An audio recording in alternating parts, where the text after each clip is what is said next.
never been before. It's the first time. It's just, I'm so glad that he's opening our minds to the reality around us. The world has got a lot of problems at the moment. I think even the people who are taking news from the main media are aware of a lot of problems out there. And the real way that we can solve them is by opening up awareness. And things like this event are going to do that. A friend of mine died of having the swine flu vaccine recently. So I want to help as many people realise that this world that we're living is not what we thought it is, and it's quite important that we get the word out. I do believe there is an evil cabal who are interested in power, money and control, and I have a lot of respect for David for not being scared and speaking out against it. I admire him. I think he's very brave. I just want to see him doing his thing. I want David to tell us all, man. I want him to talk about the moon being a spaceship. I want him to talk about the future, which he's so positive about. With what's coming and how humanity is going to remember who it is. And see that fork in the road where we actually stop believing all the mainstream education and media and start to wake up to the true magnitude of who we are and how we create reality. He's done a lot of quality research, and he's also applied a kind of philosophy to it as well. You can take it or leave it, but he's putting it out there for everyone, and he puts himself at risk doing it, and we all owe him big time for that.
Ladies and gentlemen, David Icke. Thank you. Thank you. Thank you. Thank you. Whoa. Thank you. Thank you.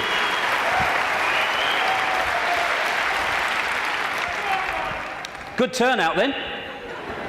Crikey. I remember talking to people in telephone boxes once and having room to walk around all those years ago, but amazing things have happened since. My thanks first of all to the extraordinary Linda for putting this event on, and Sean and all the team.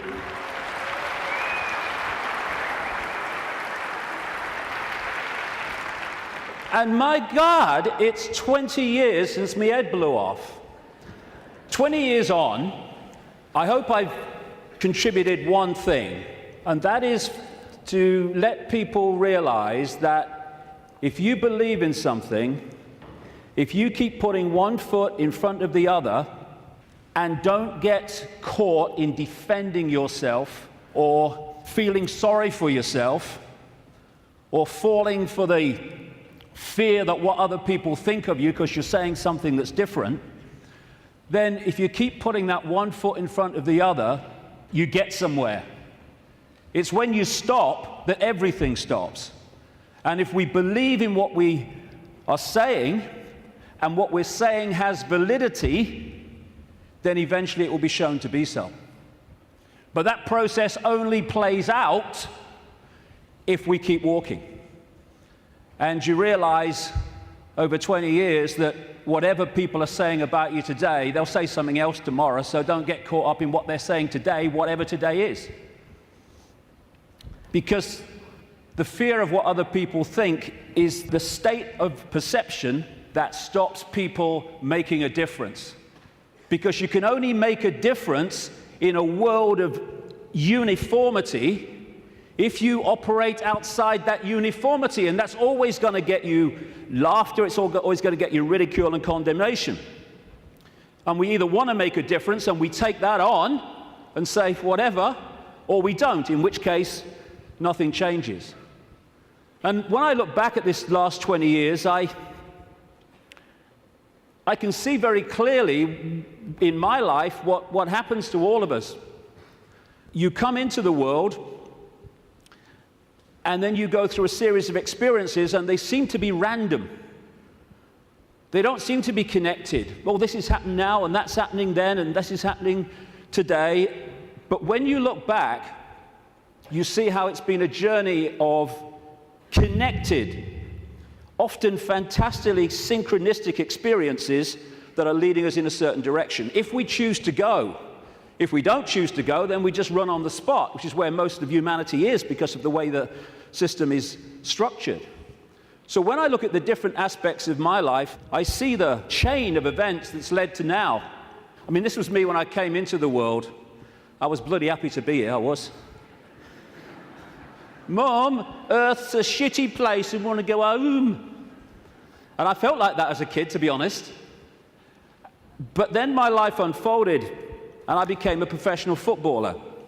Have you seen them teeth? When I saw that bloody picture, I've seen them teeth. Last time I saw a set of teeth like that, it was winning the Grand National. But the football side of it, which just seemed to be, I want to be a footballer. Actually, because I ended up playing professional football with rheumatoid arthritis, not recommended, by the way, I had an iron will to keep going whatever. And my goodness me, that came in quite handy a few years later. Then I went into television. What a bloody poser, look at him. I don't know, you should curl my hair then, you know. And thank you. It's been a long time since anyone did that to me. In fact, that's the first time, I think. And what that did was show me the inside of the media, shite, and also gave me a public profile which was going to lead to something later that wouldn't be ignored, although at the time I wish it was being ignored. And then I went into politics, you can call Green Party politics, and I saw politics from the inside, how it's just a game, how it's irrelevant to human life, and how people who were fighting with each other in the public arena were doing anything but that behind the scenes. And then, bang, 1990. For a year before 1990, when I was still in the Green Party, I felt this presence around me. Even when I was in a room alone, or especially then, I felt this presence around me, like I wasn't alone. And this went on for the best part, like I say, of a year. And it got more and more powerful, more and more tangible. Long story short, I tell the story in the books. I went by a series of synchronistic chances to see a psychic. Never seen one in my life before. And I just wanted to go along. I told her I wanted hands-on healing for my arthritis, which was true. But the real reason was, would she pick up what was around me? And I went for a couple of times, and it was hands-on healing, very nice. Betty Shine, nice lady.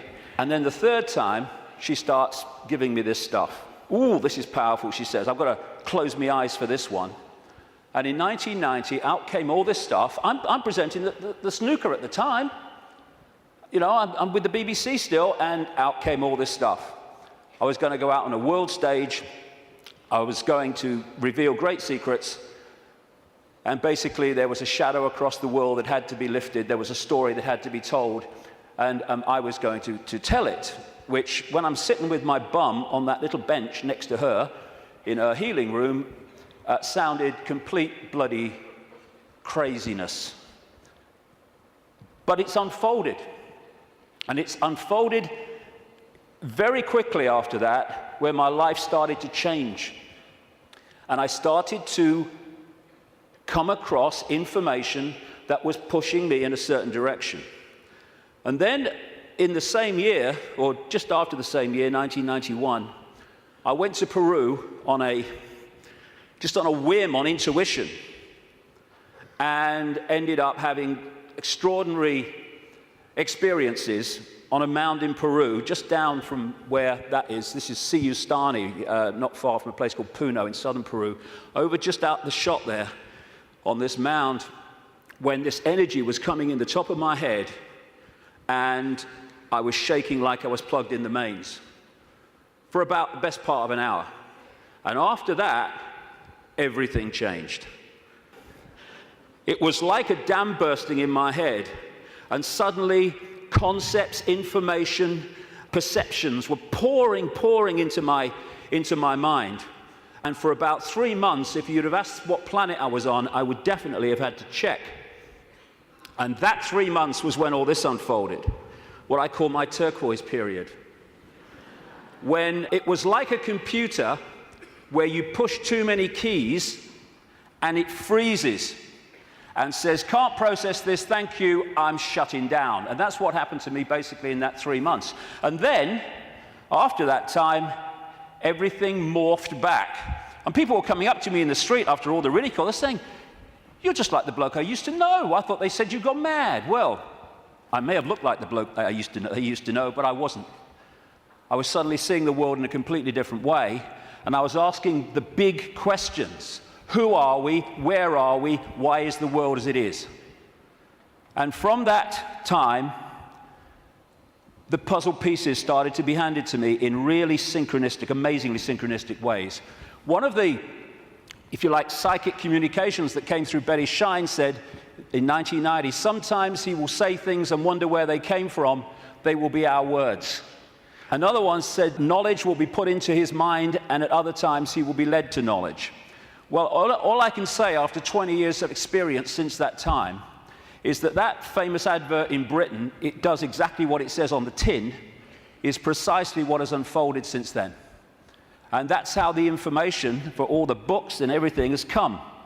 Another one was, arduous seeking is not necessary. The path is already mapped out. You only have to follow the clues. Again, it says, or it does what it says on the tin. Exactly that has happened.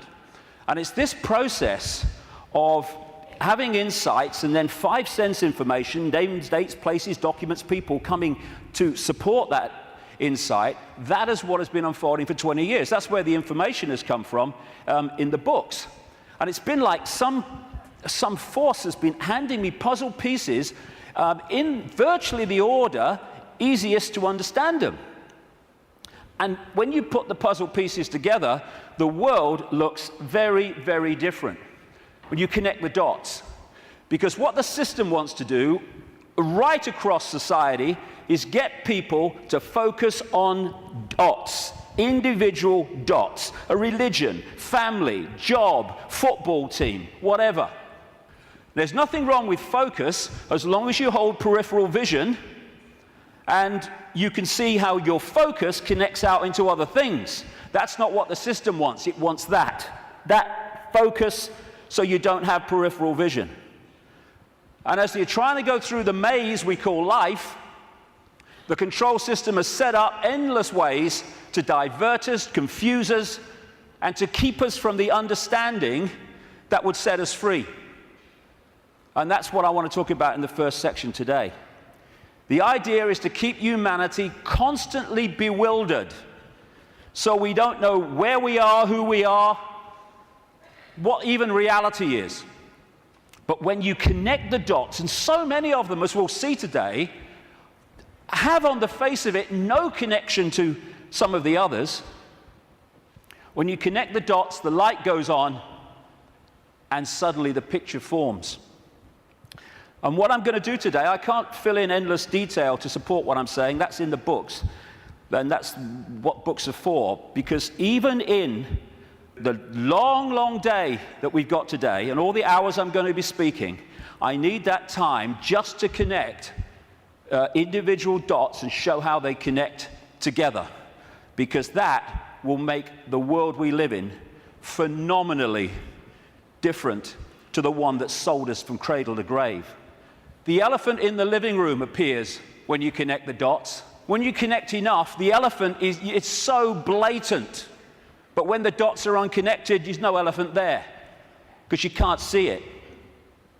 And that elephant in the living room is that there is a multi-level conspiracy, and it is multi-level, to enslave humanity in like a global concentration camp. The trick is to make sure the slaves don't realize they're slaves, so they don't do anything about their slavery. Although as this moves and moves towards its goal, that is becoming more obvious. When I first started on this journey 20 years ago, the first few years, all the information coming to me in, like I say, incredible synchronicity of meeting people, seeing documents, coming across information, having experiences. That first few years were about what I call the 5 sense level of this conspiracy. The banking scams, the police state, the Orwellian surveillance, the big pharmaceutical cartel attack on the human body and the human immune system, engineered wars. And then after a few years, I started to move through the synchronicity, just following the clues as it said at the start.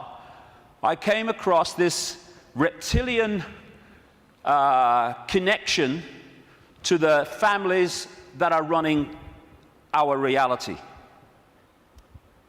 And then the most important part, from about 2003, 2002, when the synchronicity started taking me in to the nature of reality itself. And until we understand at least the themes of what this illusion is, we can understand nothing else about the world as it is and the way that the control system works. And then, over the last year, that synchronicity and the puzzle pieces has taken me into, perhaps for many people, I understand it, the most extraordinary area, which is that the moon is not what we think it is. Now, can you imagine if you've come along today out of curiosity? We're a few minutes in, and your eyes are on Bill. He just said reptile. He couldn't have done. He did. I heard him. Well, we're going to get into some strange stuff, especially in the second section. Well, the first section's strange. We really are lunatics for reasons that I'll come to. So we're now at this fork in the road where we can go down one track and we can experience freedom in a way that we've never even understood what freedom is. We go down the other one, the one that the control system wants, then we're heading for a Orwellian fascist global state. It's unfolding as I speak. That choice, that fork in the road, is to become conscious, because most of humanity isn't, because it's manipulated not to be, or the control system's route, which is just to become a clone, a computer terminal of a control system, a merciless control system. The choice is between this, not too far down the road if we allow it, and this. Go hard, isn't it? Which one? Ugh. Freedom on a level, like I say, that we can't even begin to imagine from the perception of awareness that we've had so far. We perceive just a fraction of what freedom is, even when we talk about freedom. And we can break out of this. We can break out of this maze, this vibrational prison that we've been encased in. But to do that, as I said at the start, we have to stop doing what has put us in there. And that is conforming to the world that we are told the world is. Stop being in the herd. Stop being in the box, because there is another way. And if we don't take another way, I'm not saying the other way, we live in all possibility, but if we don't take another way from the way we've taken this far, how can anything change? It can't. If you always do what you've always done, you'll always get what you've always got. Real simple. And we don't have to all be the same. You can look the other way. You don't have to be a faceless person in a faceless crowd. It's not compulsory. You can express your uniqueness. You don't have to do what everybody else does just because they do it and we're frightened of conforming. And sometimes the choice of not conforming can actually save us a lot of grief. And it will in the next few years. You don't have to swim with the tide. You can swim the other way. It's possible. You were born an original. Don't die a copy. But how many people do? Because they fear not being like everyone else is because of the comeback from those people. Truth does not change because it is or is not believed by the majority of the people. Everybody knows that, mate. Everyone knows that's rubbish. Well, I don't know it's rubbish. That's one less than everyone. We've made a start. As Gandhi said, even if you're in a minority of one, the truth is still the truth. The multitude is always wrong. My goodness, how history has confirmed that. And this is the stadium on which it all plays out, the human mind. You cannot control billions of people physically. You can in certain small areas, yes, with your tanks and your bloody tasers and all that rubbish. But you can't do it to 7 billion. You have to control the way they perceive themselves and the world, and therefore through that make them behave the way you want them to. So if we're going to go down this route of freedom, first of all, we need to free our minds from the programming of a lifetime. Free our minds from the belief that what we're programmed to believe in schools is the truth about anything.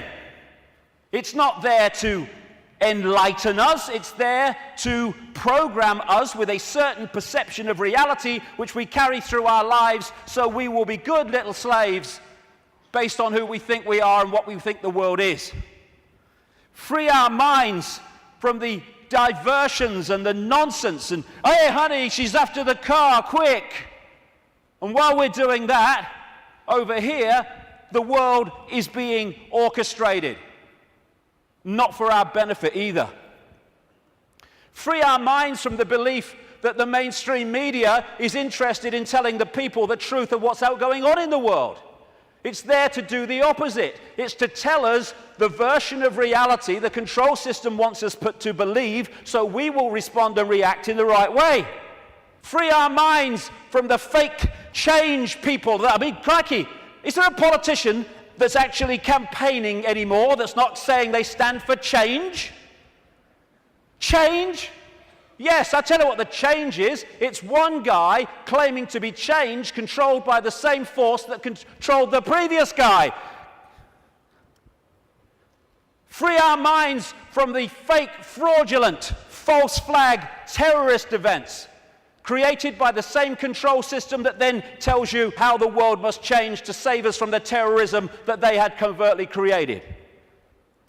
Free our minds from the front men for this control system who are put up to frighten us into accepting changes in society, surveillance and control to save us from people who are front men for the very system that says, let me save you from him.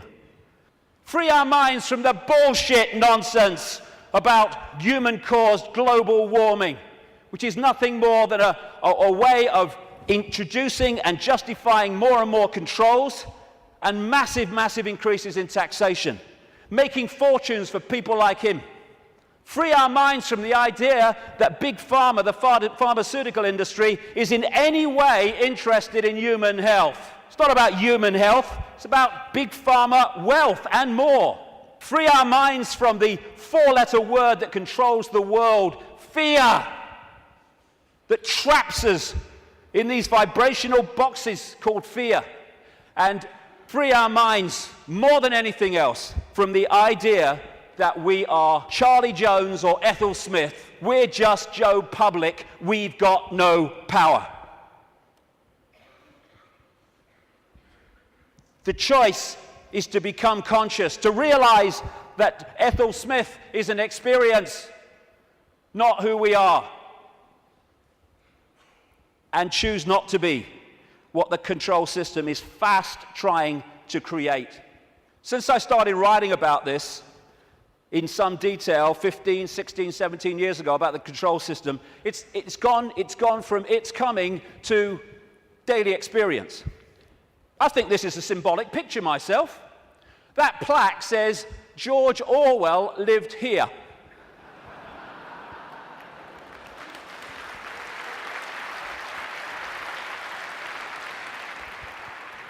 We've got peaceful demonstrations in America being scattered by excruciatingly painful sound technology.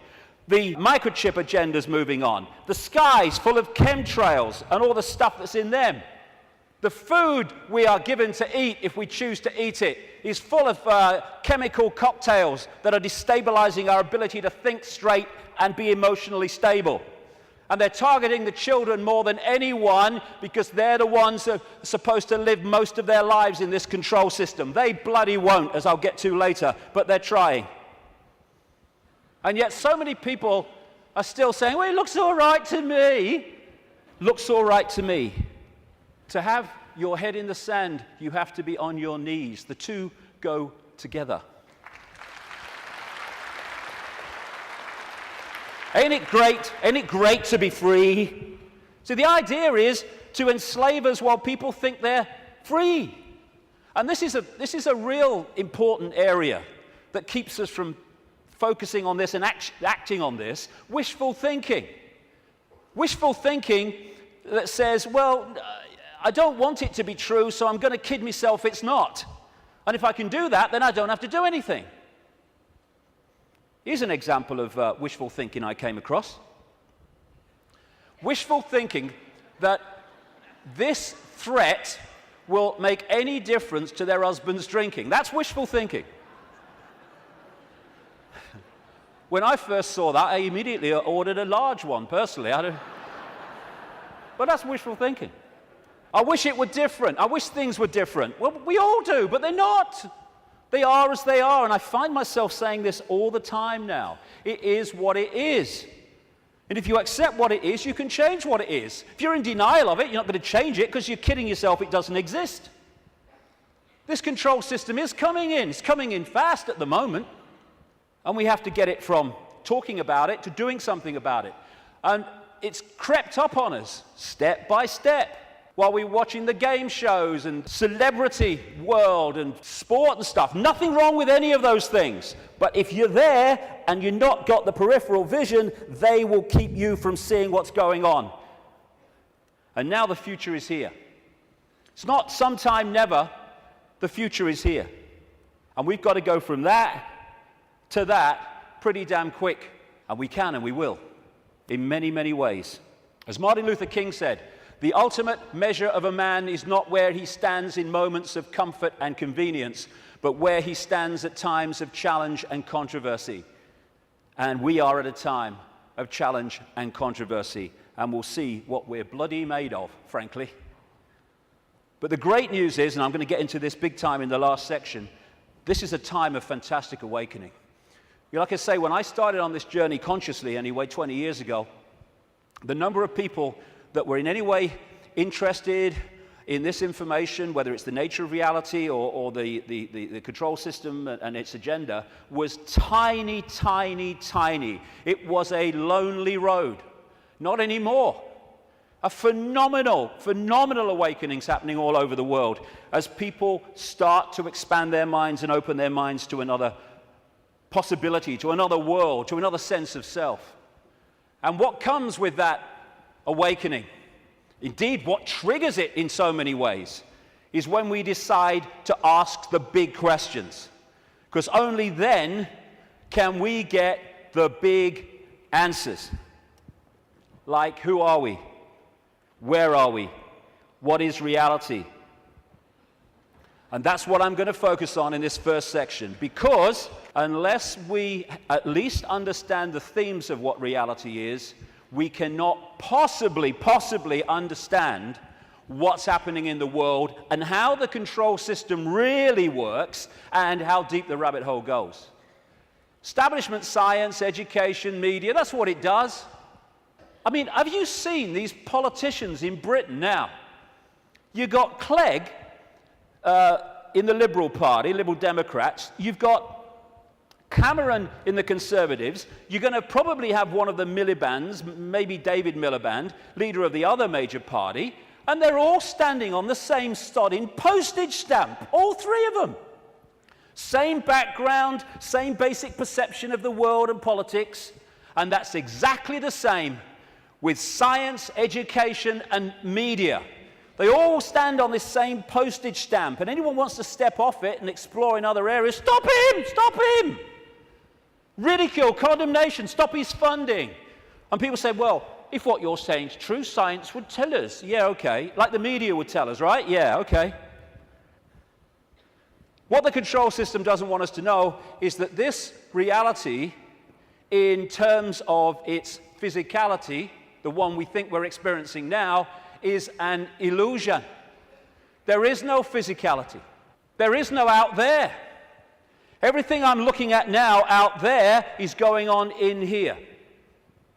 I'll come to how that works. It is so simple. As the great American comedian Bill Hicks said, great man.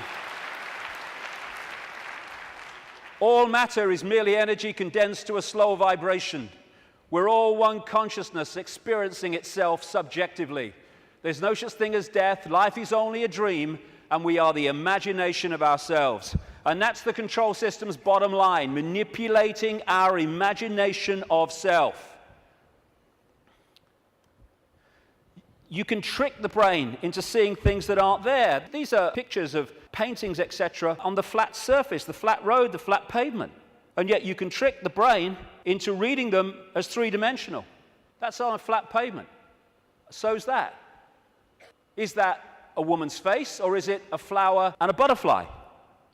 Very easy to trick the brain to decode reality in a certain way. For instance, is this a man and a hand, or is it a Mexican, a woman, a bush, and a dog? Depends how you decode it. And the control system, en masse, is manipulating 24/7 the way that we decode reality. So we decode it in line with what suits the control system. As Einstein said, reality is an illusion, albeit a persistent one. And the reason it's persistent is because we live in a virtual reality universe. A fantastically expanded, advanced version of a gigantic computer game. And the analogies go one after the other.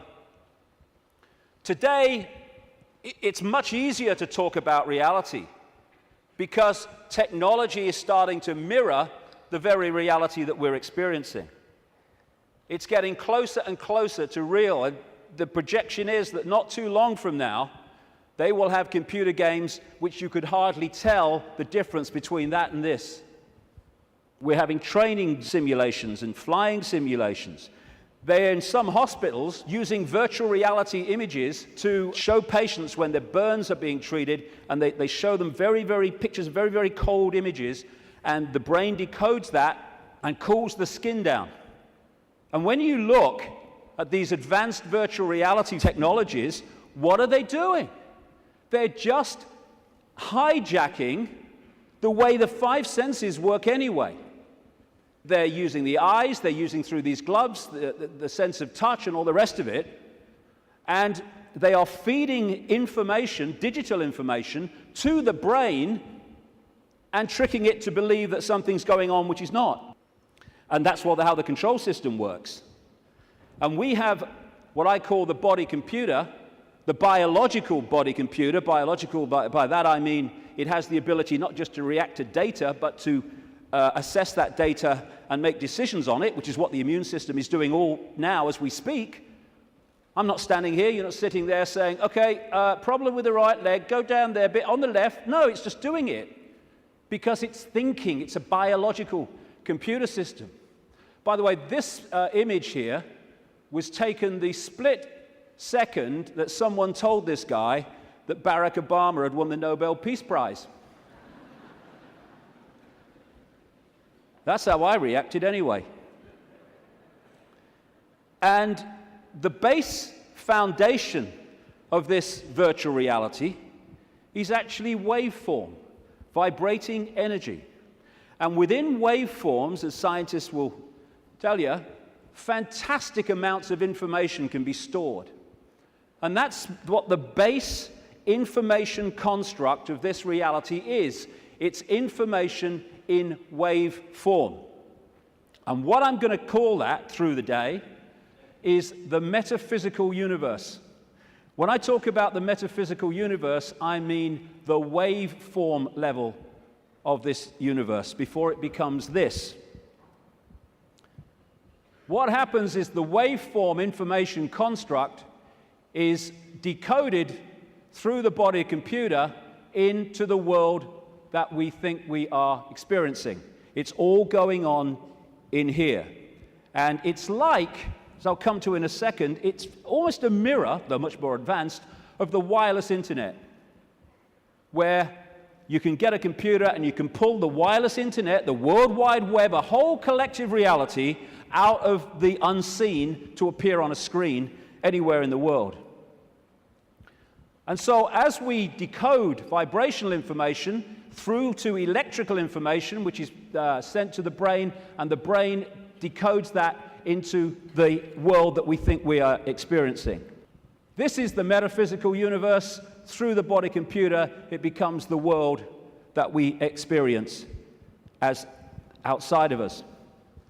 The five senses, which of course, as I say, virtual reality computer games lock into, that's how they work, they change vibrational information into electrical information, which goes to the brain to be decoded into what is holographic information. I'll come to that. So this is absolutely right, this scene from The Matrix, where the Neo character says, this isn't real, and Morpheus says, what is real?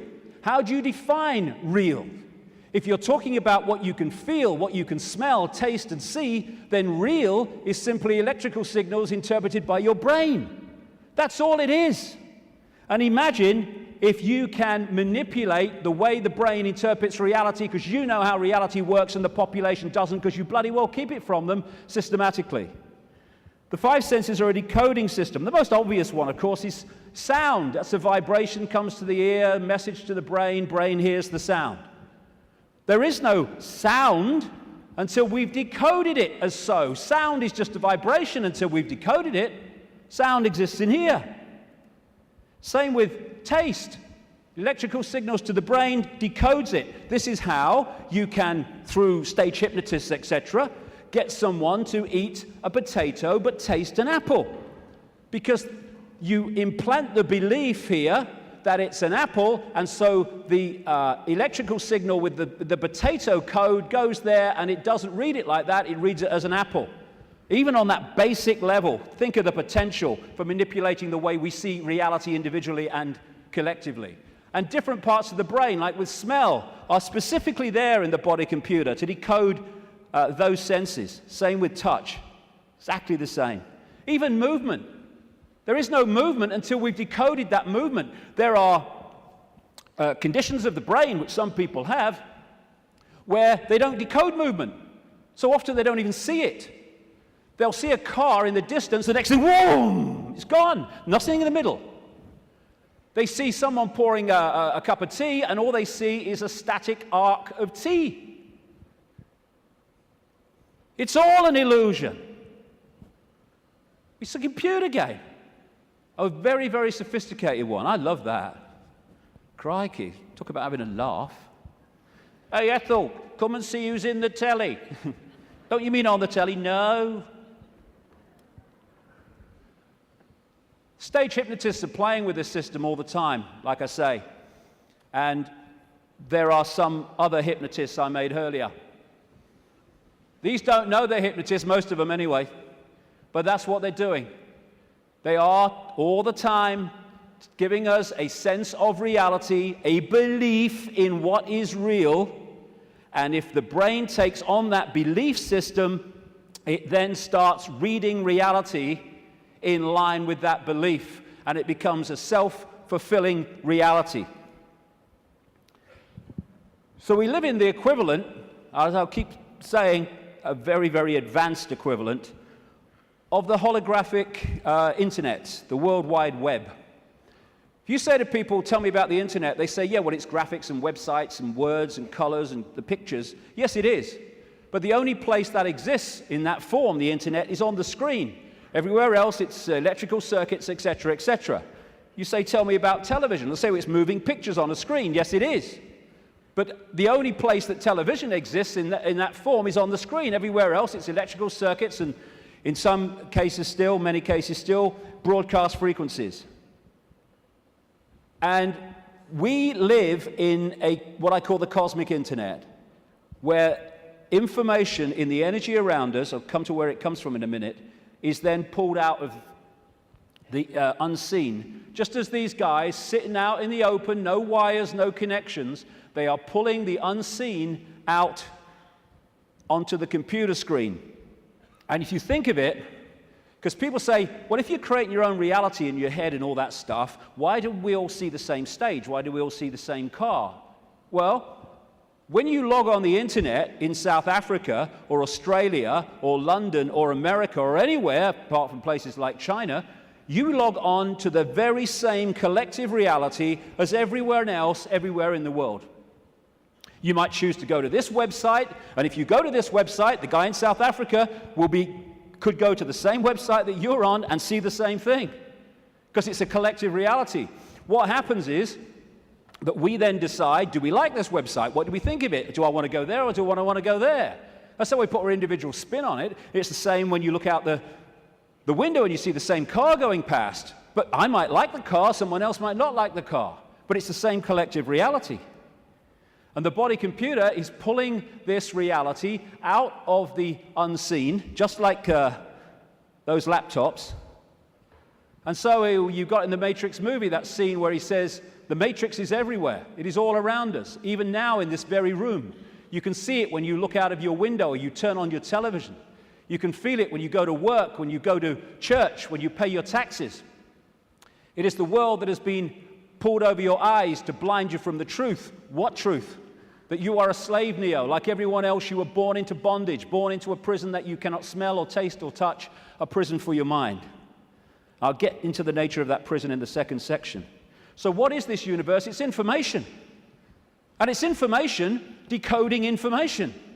Just as you put a computer disk in a computer, it's information. The information encoded in the computer then reads the information on the disk. That's what we're doing. And that way, we manifest this apparently out there reality. We too, the so-called human body, is energetic, non-physical in its base form.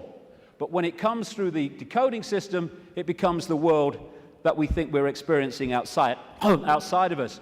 It seems to be outside of us. I'll grant you, my God, I look out here, it looks to be outside of me, but it's inside of us. We are creating it through the decoding system in our heads. Now, I'll go into this area in the new book. What I'm saying is that, well, I'm not saying this, scientists are now saying this. At the center of this galaxy is a massive black hole, and the increasing thinking is, and I would say it fits perfectly, is that there is a giant black hole at the center of every galaxy. What I'm saying is these black holes resonate the base information or the base vibrational frequency of this virtual reality universe. And they interact with what we call the suns. In this case, our sun in this solar system, but of course there's suns all over the place. I'm saying that this vibration triggers from the suns, depending on its vibrational state, because it changes, and that answers a lot of things, as I'll come to shortly. It triggers information of certain kinds being transmitted by the sun, suns in general, in the form of photons. Photons are the base unit of what we call light and other forms of electromagnetic radiation. They carry information. These photons being generated out of the suns, triggered by this vibrational base frequency coming from the black holes, create the cosmic wireless internet within our reality. And that's what we are decoding. The Earth decodes it. It's photon energy, photon information that is passing through the Earth energy grid. It is photon information, what the Chinese in their acupuncture disciplines call qi. That qi is actually photon energy.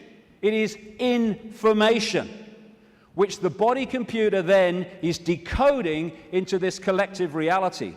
And just like on the internet, where you can see information and receive it, but you can also post information, so we're interacting with this virtual reality universe and changing it subtly as we put our unique spin on things. And we're creating that world that I keep talking about. Now, some scientists over the years have postulated that this physical world only exists when it's observed. I agree. Why? Because of this. When you put a computer disk into a computer, it does not read all the information on the disk at the same time. It reads that part that it is observing, whatever that laser's hitting at the time. All the other stuff is still in information form. It's not been transferred to the screen as pictures, etc. And we do the same.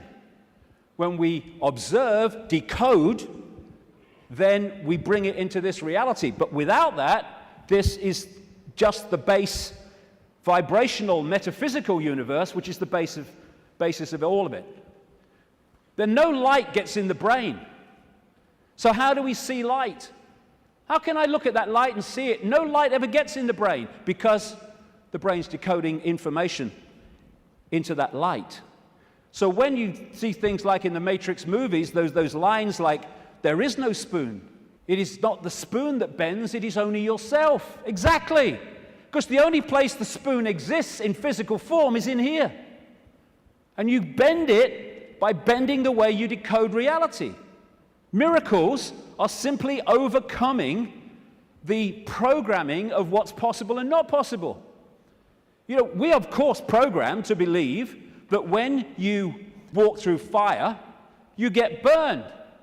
And if you walk through fire or hot coals with that belief, that decoding state, you'll burn your bloody feet.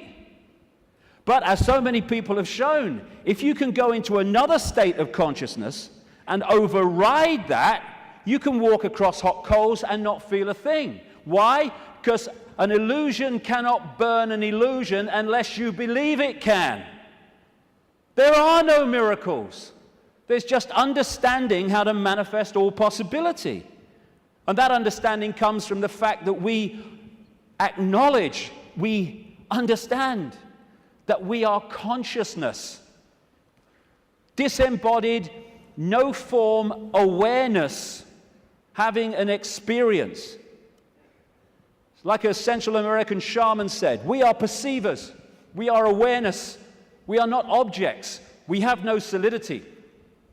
We, or rather our reason, forget this, and thus we entrap the totality of ourselves in a vicious circle from which we rarely emerge in our lifetime. And that vicious circle is what the control system wants to keep us in, because then we're controllable. If we understand who we really are, what we really are, it's impossible to control by a bunch of control freaks. The body is the way our awareness experiences this reality. If I want to interact with this reality, which is a frequency range, I have to have an outer shell, we all do, that vibrates within this frequency range, because our consciousness is vibrating much too quickly. It's like radio 1 trying to make connection to radio 2. They're on different wavelengths. It's never going to happen. So we take on this outer projection we call a body, and therefore I can pick this up and interact with this reality. What the control system wants us to do is to believe that that projection, that vehicle to experience this reality is who we are, because then we go from, I am all that is, has been, and ever will be, I'm Charlie Smith, I'm Ethel Jones, I've got no power. It's the whole bottom line of it. We say I'm going on the internet. We don't go on the internet. The computer goes on the internet, and we observe the internet through the computer. And our mind-body is the vehicle to experience this reality. That goes on the internet. Consciousness, the real us, observes, just like the World Wide Web, observes the internet through that vehicle. And like I say, the idea is to get us to think that we're that and not that. I had a vision when I was sitting in the bath a couple of years ago now, maybe. And I've asked my great friend, the brilliant Neil Haig, to knock this up from what I saw. I'm sitting in my bath, and I saw billowing energy, yellow, kind of white-yellow energy. And I took that immediately to be consciousness. Then an eye appeared in the energy, the consciousness, and then a telescope appeared. At the end of the telescope was this reality, the Earth, the solar system, whatever. And the last movement was for the telescope to morph into a human body. And that was so profound in the sense of that's how it works. And because of the limitations of this focus, we see ourselves, if we don't stay in contact with that, in very limited terms. Death is just putting the telescope down. Well, I've had enough of that. Earth's a shitty place. Hello, all right, I'm back. You never went away. The computer's here. We are observing through the computer. And I want to make the difference, because this will go through the day, the difference between consciousness and what I call the mind. Everything is the same energy in the end, because it's just one unified awareness I call the infinite. But it takes different expressions. Consciousness is the ocean. All possibility, all that is, all awareness. And the mind is like a frozen, denser expression of that, and therefore has great, great limitations in terms of awareness and perception compared with that. And one of the reasons is to interact with this reality, which is much denser than consciousness, we have to have a denser conduit, which we call the mind-body. Therefore, it has to be more limited than consciousness itself. This guy, Ramana Maharshi, a man who lived in India and meditated for most of his life on a mountain in India. I've actually been there. Nice place.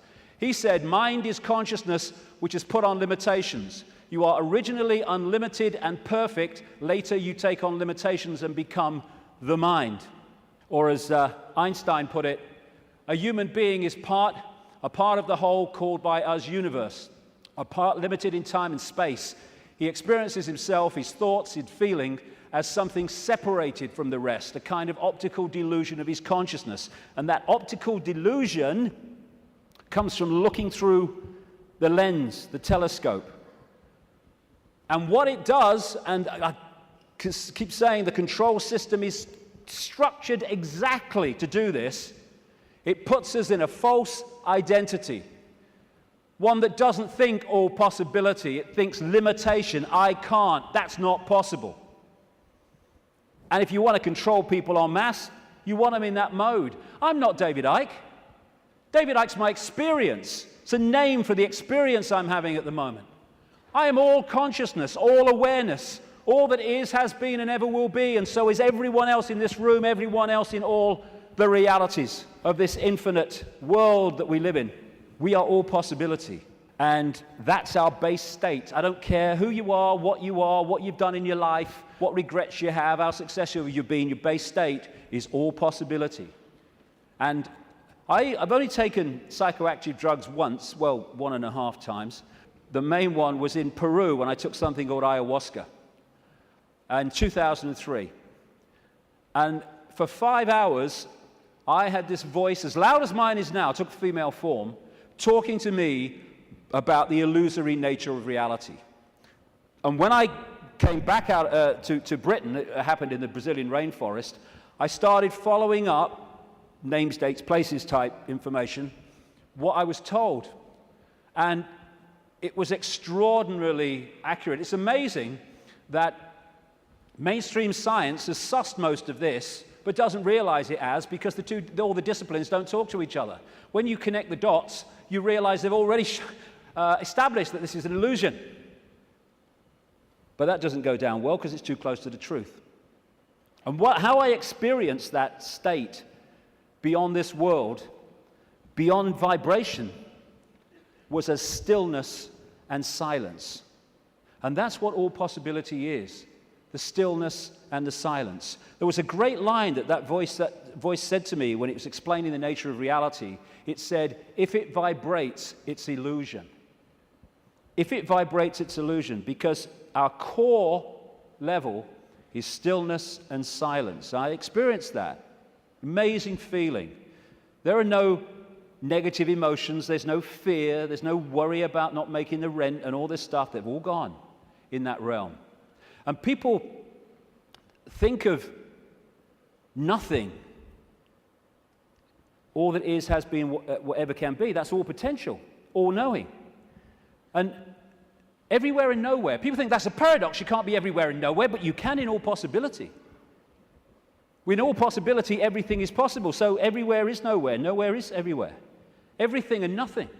Again, not a paradox. All possibility is everything and nothing.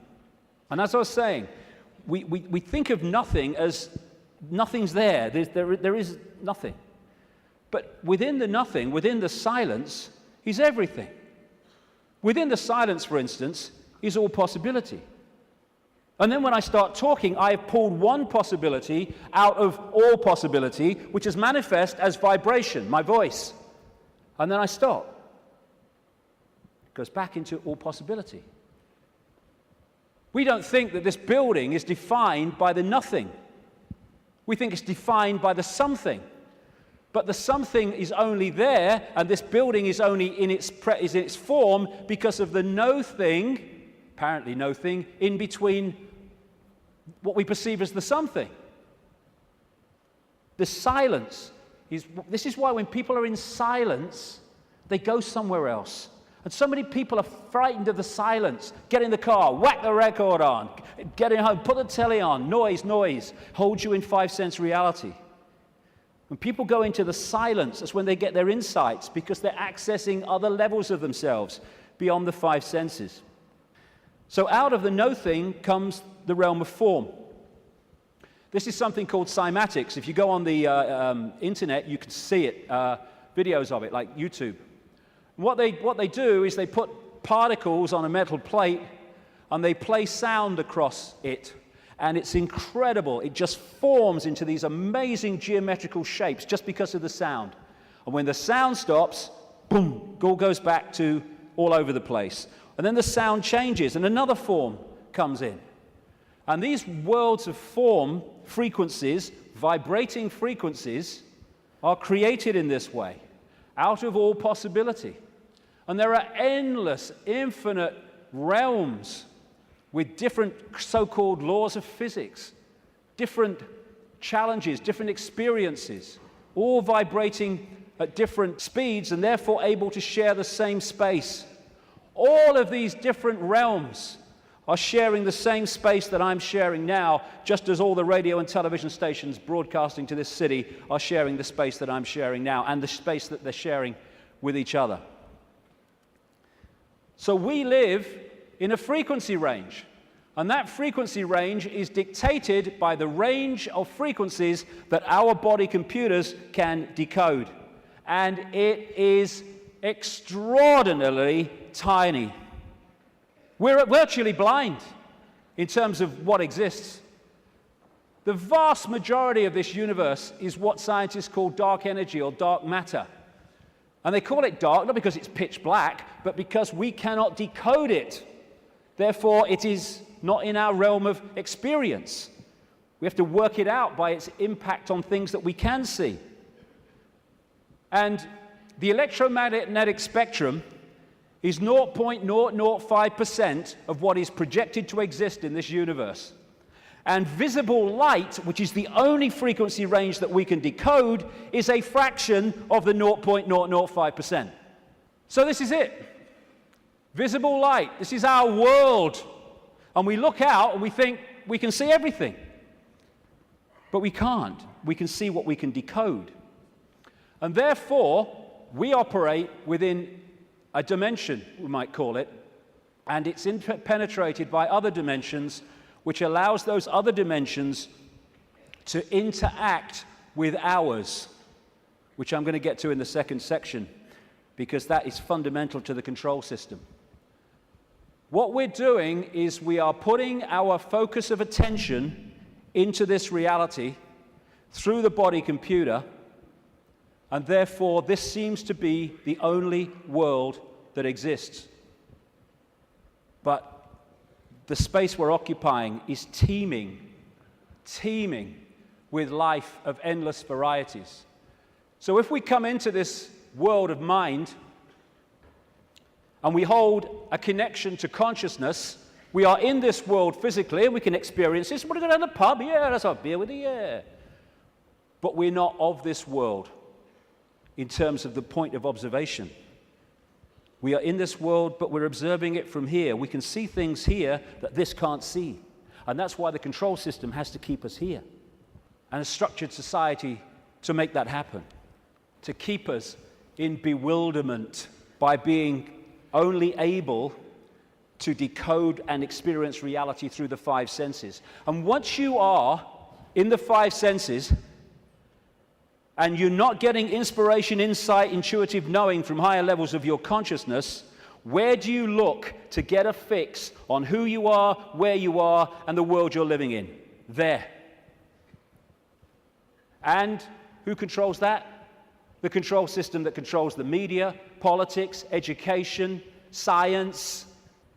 The idea is isolate us in the five senses, isolate us in body-mind, and then program the body-mind to see the world that suits the control system. Time and space are just information within the metaphysical universe fabric, the vibrational fabric, which we then decode into what appears to be time and space. There is no time and space. When you put a disk in a computer, it's got information on it.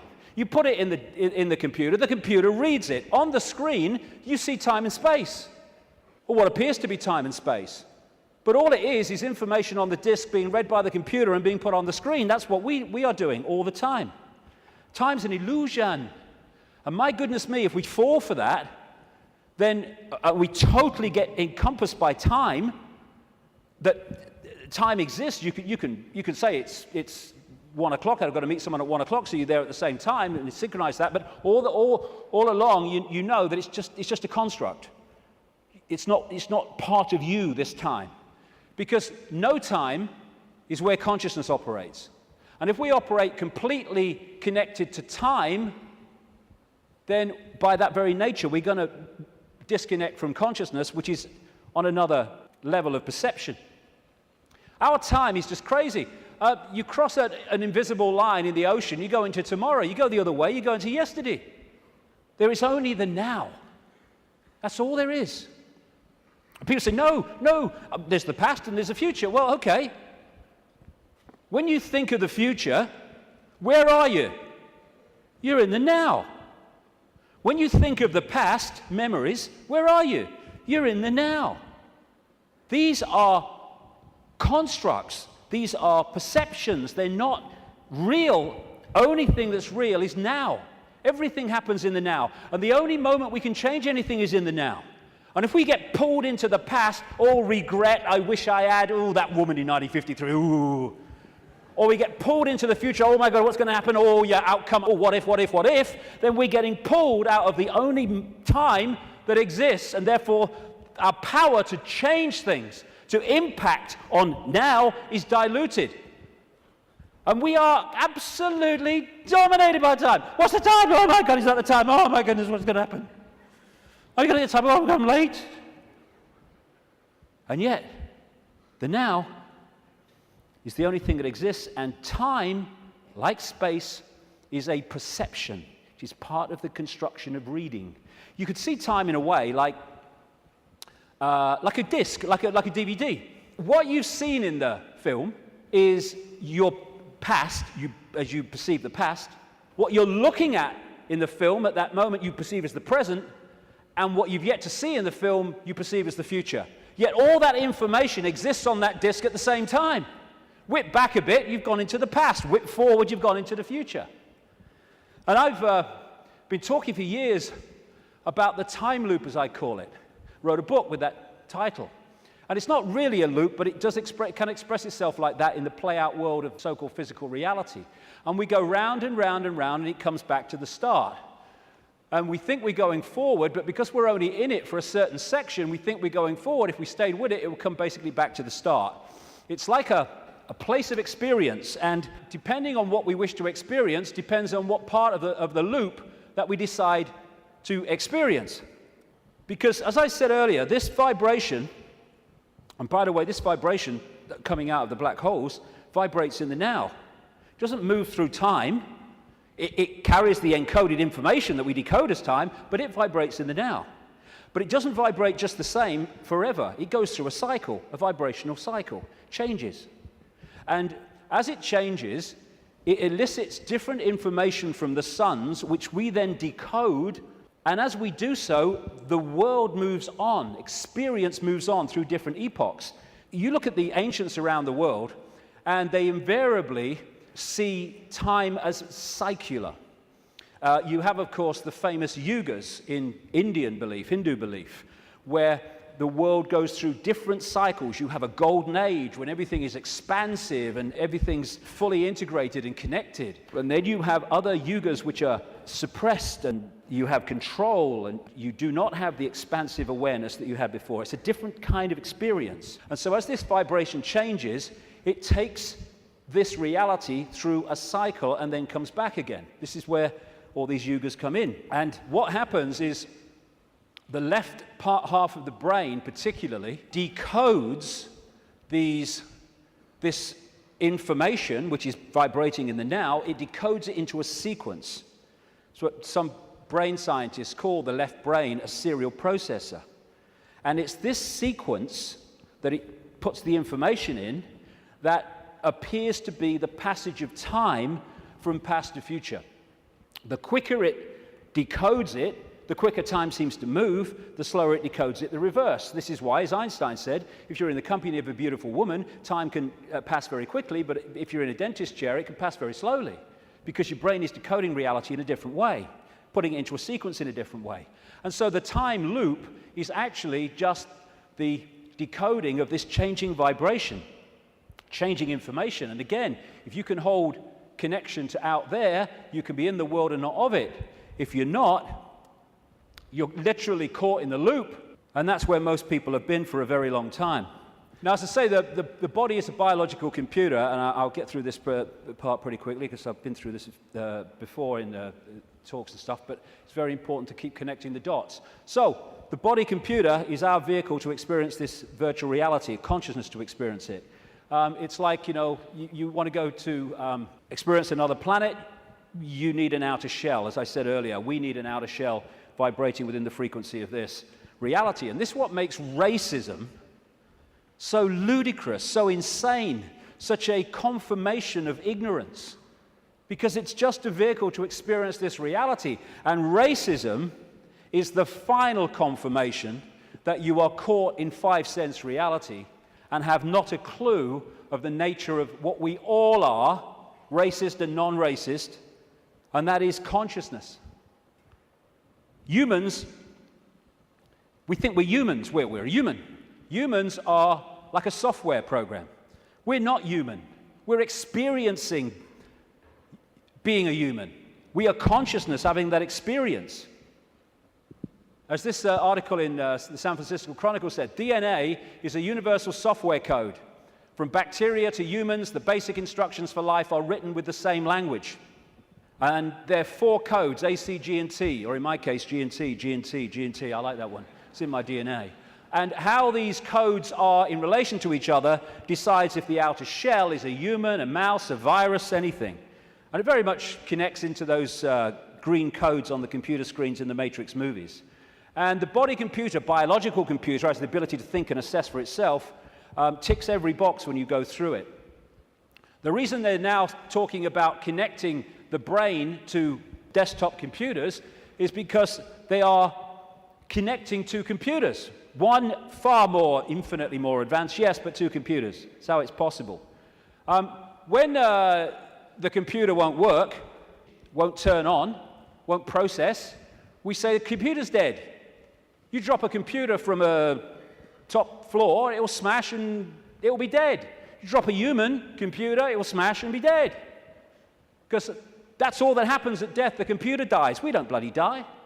There is no death. We're consciousness, infinite consciousness. The computer goes into sleep mode just to tick over. We go into sleep mode just to tick over.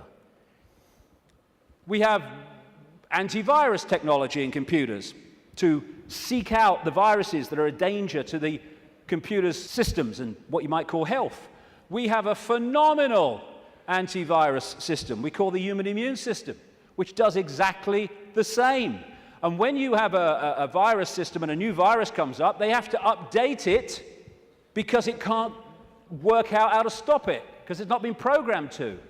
This is updated by reacting and then integrating that so that the next time that comes, it can deal with it. This is an enhanced photograph taken at the Necker Hospital in Paris when they put tracer dye into the acupuncture points and then photographed it.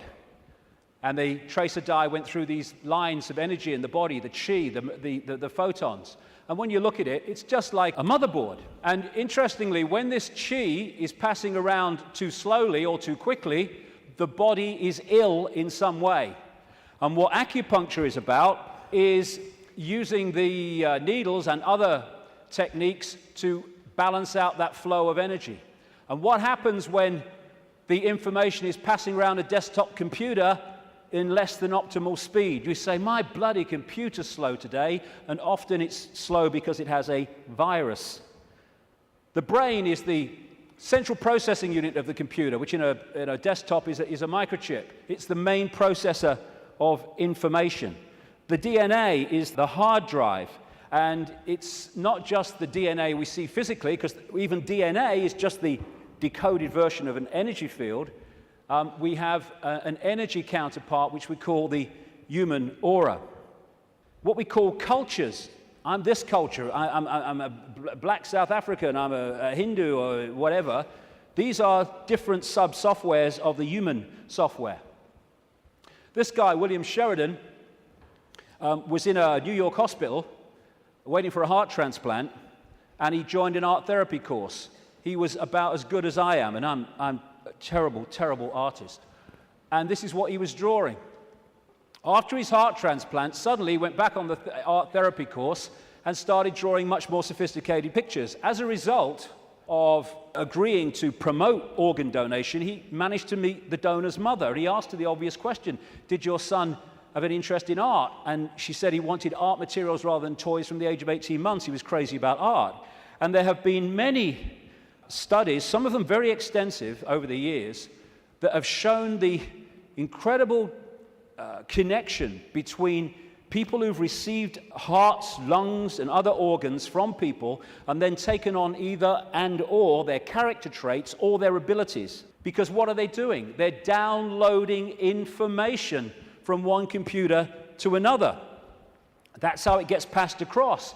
Credo Mutwa, the great Zulu shaman in South Africa, told me that in the days when they used to eat people in Africa, one of the golden rules was that you must heat the person to a certain temperature, otherwise if you eat them, you become them. Same principle. We are led to believe that what identifies us with the body and what identifies us with the body being us is whether we're a man or a woman. Again, being a man or a woman is not what we are, it's the experience we're having.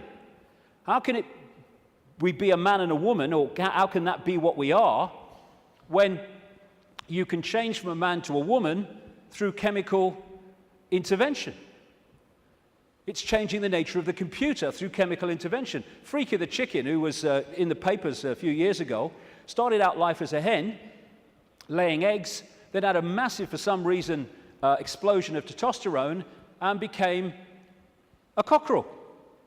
Started chasing the chickens, the hens, and crowing at dawn, grew a comb. How can male or female be what we are when that can happen? It's an experience for consciousness which is neither male or female because it's all possibility. This is from the BBC website. Scientists have been able to take control of flies' brains to make females behave just like males. researchers genetically modified the insects so that a group of brain cells that control sexual behavior could be switched on by a pulse of light. The team was able to get female fruit flies to produce a courtship song behavior usually only seen in males. Just so you manipulate the computer. Why do birds suddenly start singing together when the sun comes up? I mean, is there someone with a baton? Go! Why did Freaky the chicken start crowing at dawn when the testosterone came in? It's a program. It's the same with emotions, where we think the emotions of who we are.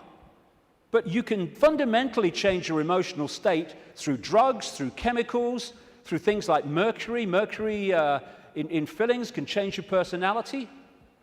Can change your personality by drinking the shite in food and drink, these chemical cocktails. That's what's happening to so many kids. How can even emotions, as we know them, be what we are when chemicals can change the emotions that we have? It's to do with the way we decode reality. And we are receiver-transmitters of information. Like we're taking from the worldwide cosmic web and we're adding to it. And how interesting and appropriate that one of the great ways or great means of receiving and transmitting is through crystals, quartz crystals. And it turns out the human body is a gigantic liquid quartz crystal. The membrane of every cell, and we have trillions of them, is a quartz crystal, a liquid crystal. The Earth is a gigantic crystal. Every grain of sand, for goodness sake, is a crystal. And the Earth, too, is receiving and transmitting information within this cosmic web. DNA is a receiver-transmitter of information, and it's made that way. This is an article on DNA. From the characteristic form of this giant molecule, a wound double helix, the DNA represents an ideal electromagnetic antenna. On one hand, it is elongated and thus a blade which can take up very well electrical pulses. On the other hand, seen from above, it has the form of a ring and thus is a very magnetical antenna. We are receiving and transmitting all the time through what we think is the body computer. And the energetic auric field connects into us through what we call chakra points, from a word, Sanskrit word meaning wheels of light. And these connect into what we call the physical body through the endocrine system of glands, two of which include the pituitary and the pineal gland, which together make up what we call the third eye. The ability to get out there through the sixth sense. It's like that Muse song says, if we could flick a switch and open your third eye, we would know that they'd never be afraid to die. Words to that effect. Exactly, because we'd be out there. Now, anything that can shut these down holds us in five-sense reality and stops us from breaking out into the greater self. That's where they want us, and that's where they've got so many people, the vast majority, in that state, in a false identity. The world looks so solid, I grant you, but it can't be. It can't be, even though it seems to be. And if you bang your head on the wall, again, like walking through the fire, believing you're going to get burned, bang, you'll bang your head. But it can't be, because the world is made up of atoms, and as quantum physicists have shown, atoms have no solidity. How can something which is basically empty space make up a solid world? It can't. The reason it appears to is because the information in the waveform metaphysical universe is decoded through into apparent solidity. Again, it's just the way we decode reality that gives it form. We take information from a disk, we put it on the screen, it seems to have time-space solidity. But it doesn't. It's just information being read, and that's exactly what's happening to us. The reason it appears solid and it appears three-dimensional is because we live in a holographic world. We see holograms, you can buy them in the shops, where they appear to be three-dimensional, but actually they're not. It's just the illusion of the way they're made. And how they make them is they have a laser, part of it goes across the object they want to photograph, another part goes directly onto a photographic plate, and then the part that's passed across the object goes onto that plate, and they collide. Those two parts of the laser collide, and they create, here we go, a waveform. We call it in holographics an interference pattern. It's like dropping two pebbles in a pond, and then the waves they create collide, and that is a waveform representation of where those pebbles fell, how heavy they were, how high they fell from, etc., how big they were, etc. And this is what the waveform, again, looks like on a holographic print. It's information. It seems to be nothing. It looks like a fingerprint, appropriately, actually. But what is it?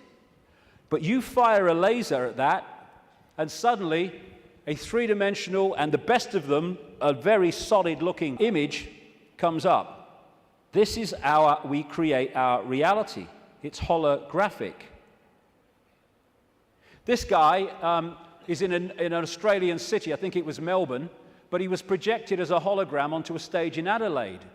This is one that CNN did.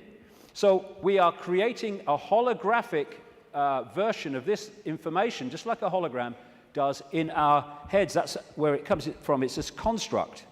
And how funny, I've been saying this for years, and then I come across this very, very mainstream New Scientist magazine in January now 2009, and its front page, you are a hologram projected from the edge of the universe. You don't need to go through great swathes of academia. In fact, it's often the worst thing that can happen, because it puts you in the box on the postage stamp, often, to understand reality. You just have to access that which is all around us, containing that knowledge. And then you have the question, how can something be a waveform and a particle at the same time, which is what quantum physics has found and gone, what? How can that be? Very simple. When you're creating a hologram, the waveform doesn't disappear when the hologram projects itself. They both exist at the same time, the information construct and the decoded holographic form. The particle and the waveform exist at the same time.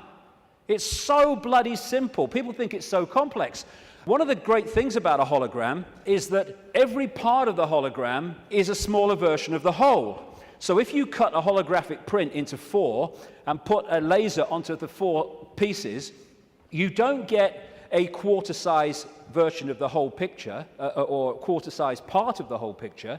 You get a quarter-size version of the entire picture. And because of that, this is why these things happen.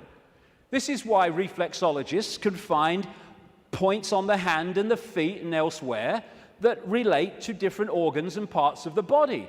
This is how acupuncture can do it, and reflexology with the points on the ear. Do something here, it affects the heart. Do something here, it affects the liver. Because it's a hologram, and it must be like that, because every part of the hologram is a smaller part of the whole. Holographic blood, this book by an American physician called Harvey Biggleton, I went to see. He has found holographic images in the blood. And I looked through one of his really powerful microscopes, and as he increased it, my blood went from blood as you would perceive it to quartz crystal when you got it to the most powerful level. That's what we are, crystals. So because we live in a holographic reality where everything is a smaller version of the whole, that's where we get the theme of as above, so below. That's why the human energy field is mirrored by the Earth energy field. Because we are a smaller part of the Earth hologram, and the Earth hologram is a smaller part of the greater hologram. And on one level, this reality is digital. And they're creating now, and this is extremely relevant to what I've been saying, they're creating now digital holograms that operate in a slightly different way to the holograms we've had before. And some of these digital holograms, that's one, are being used at promotions to sell products and stuff. And people are frightened to walk through the hologram because it looks so solid. And that's what this is, digital holograms. Digital holograms is the reality that we're experiencing in what I call the play-out world. And this is why numerology works. Numerology can predict things, and it can make things happen because it is working on this digital level of reality. Computers work on binary systems of on-off electrical charges, just symbolized as 1 and 0. They're now starting to develop trinary computers with a third number. And the human brain works how? On binary and trinary on-off, etc. electrical charges. And of course the A, C, G, and T codes of the DNA all connect into this. So while in the Matrix movies we saw the projection of beyond the physical world, it was a digital world, so is ours. That's exactly what it is. And like I say, scientists are not sussing any of this stuff in terms of the mainstream because they focus on their own discipline, their own individual dot, and they don't connect the dots, and therefore they can't see the picture. I watched a program the other day. It was a mainstream science program, and it asked the question for at least an hour. I think it was an hour. What's the biggest number? And they were going to these bloody numbers that went on and on and on and on, disappearing up there, trying to work it out. Well, I'll tell you the biggest number. That's the biggest number, infinity. There is no biggest number. There is only all possibility. And numbers are the digital level of this reality. And because of that, numbers represent vibrational states. As a result of that, you can manipulate reality through numbers and numerology, because you're manipulating that level of the decoded construct. So what does all this mean? We live a false identity. We think we're humans when we're consciousness. We're multi-leveled awareness, not just the body, consciousness.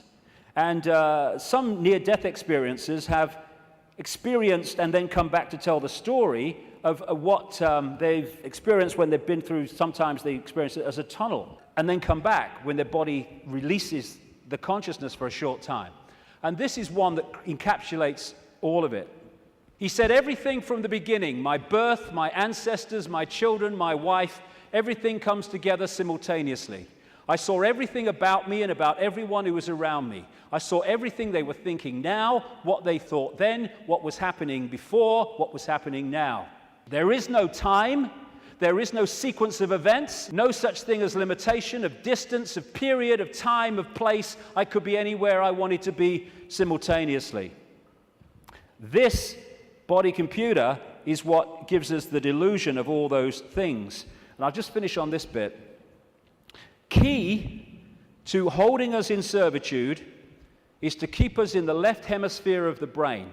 We have two, the right brain, the left brain, and we have a bridge called the corpus callosum, which bridges the two and should pass information between the two. And the right brain, they are very, very different states of being. The right brain is the out there, the creative, the connection with all that is. The left brain is what deals in numbers, in language, in sequence, and puts everything in hierarchical structures and all the rest of it. And what the system wants, he wants us in there. Because when we're in there and not in there, we are there. And the whole system is structured to put us there. The education system, everything. I found this, different functions of the right and left brain. What the right brain wants to do is say the color. What the left brain wants to do, language, it wants to say the word. And it's interesting when you try to go through these and say the color, how difficult it is for many people to say the color instead of the word, to say green instead of what the left brain wants, which is yellow.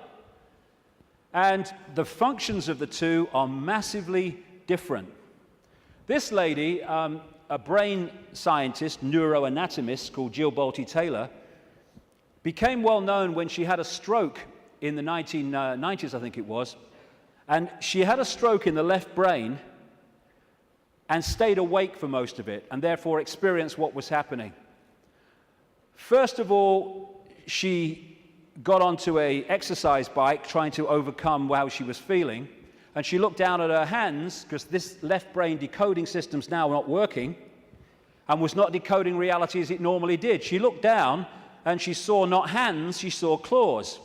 As this went on, she could no longer see a division between her and anything else. Everything just joined as one infinite field of energy consciousness. And she said it was just bliss. Nirvana, she called it. When she tries eventually, the left brain eventually kicks in and says, you've got to get help, she tries to call work, a colleague, to help her out. Took her 45 minutes, I think she said, a long time, trying to go through these business cards to find the number, because when she looked at them, she couldn't see numbers and words anymore, because this wasn't decoding reality as it should. She could see pixels. She was seeing this reality one step back in its digital pixel state. Eventually, through following the squiggles, she says, she managed to ring the number. And when the guy, he must have said something on the other end, like, hello, all she heard, she said, when he picked the phone up was, woof, woof, woof, woof. And then she said, I tried to say to him, hey, this is Jill, I'm in trouble. And all she heard herself say was, woof, woof, woof, woof. Because the vibration was not being decoded by the left brain, the language part, into words that we can understand. And what the system wants to do is to put these firewalls up, called education, science, politics, media, peer pressure, to keep the right brain out of it. And this is fundamental, because these things are all part of the defense mechanism, keeping us in left brain reality and out of right brain infinity. Now, some people, they call them autistic savants, like this man, Stephen Wiltshire. They access the right brain potential in ways that other people don't. And this is why they're capable of fantastic achievements. This guy, Stephen Wiltshire, was taken up in a helicopter over London by the BBC for half an hour with nothing except his eyes, and then came down and drew London from the air with incredible accuracy.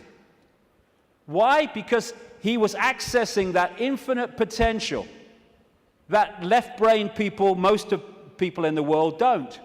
This guy, Daniel Tammet, another autistic savant, has again achieved incredible things, because he was challenged once to learn Icelandic in a week, and it's an incredibly difficult language to learn. I mean, none of the media were using on their news reading, were using the real name of that volcano in Iceland, were they? Because they could bloody pronounce it. This guy went back on television a week later speaking Icelandic. And his Icelandic teacher said, he's not human. Yes, he is. It's the human that we once were and will be again. When this suppression of our potential and our infinite possibility is brought to an end, and this shite stops.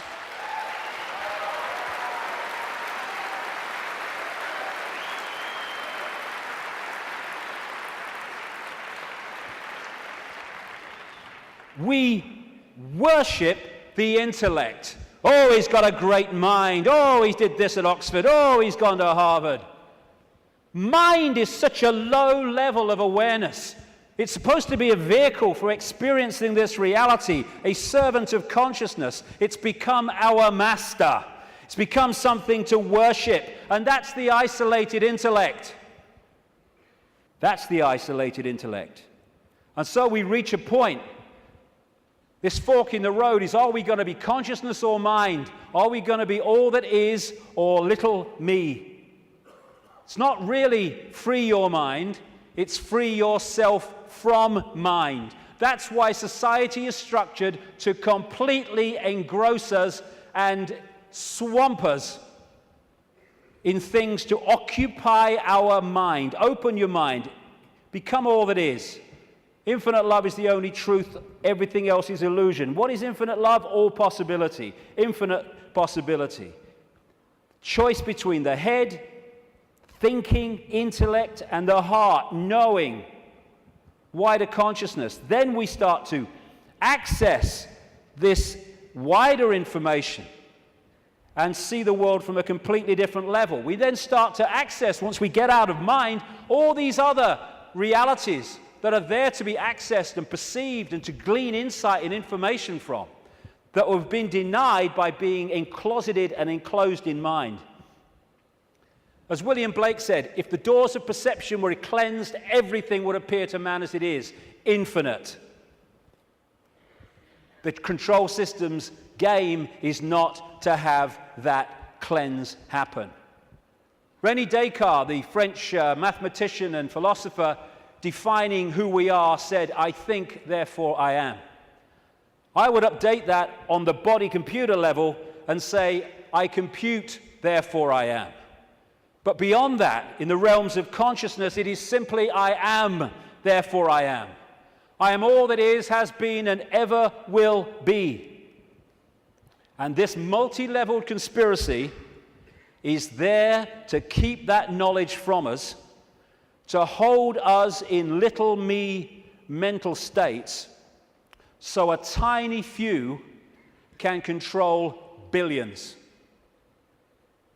Without this knowledge, we cannot understand the conspiracy and how it works. And the question is, who's behind it? See, they're hiding already. Who's behind it? And that's what we'll get to in the next section, which will start in 10 minutes. Thank you very much. Thank you.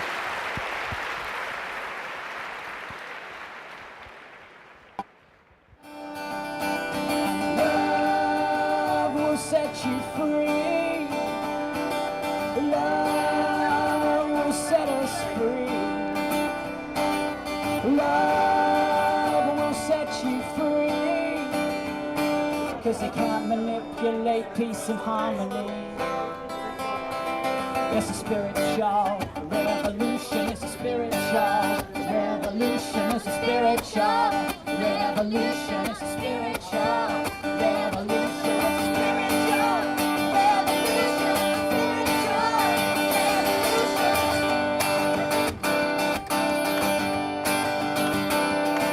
It's a spiritual revolution. It's all part of your evolution. Your fate is still unknown. So wake up, my friends. The future now depends on you. So please lead us home.